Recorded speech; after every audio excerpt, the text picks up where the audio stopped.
molecules are basically freely floating around, only being held down by gravity. As the air molecules are heated up, they have more energy and move faster and bump more often into other air molecules.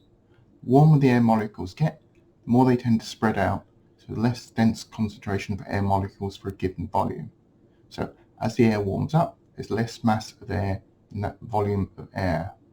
So warm air will tend to rise up above the colder, denser air molecules. This rising warm air is one of the key drivers of weather patterns on the Earth. Warm air rising is also how gliders are able to stay up in the air for so long despite not having any engines.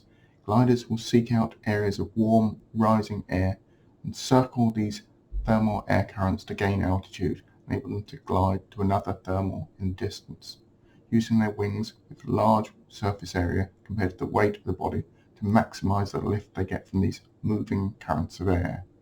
These gliders can be man-made, or they can be gliding animals such as vultures, birds of prey, and storks.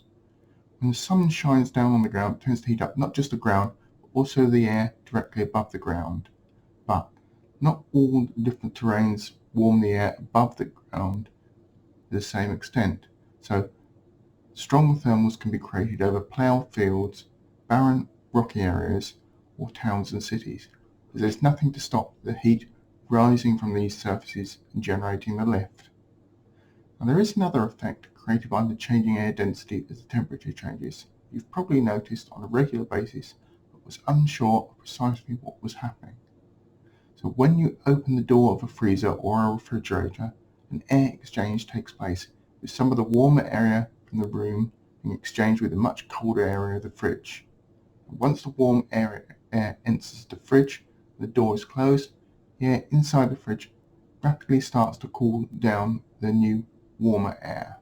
That now colder air takes up less volume than it did before, so the air tries to pull in more air from outside, but the door seals of the fridge only slowly let air into the fridge, and it finds it difficult to fill the fridge with new air, which creates a temporary low pressure area inside the fridge, pulling the door firmly shut.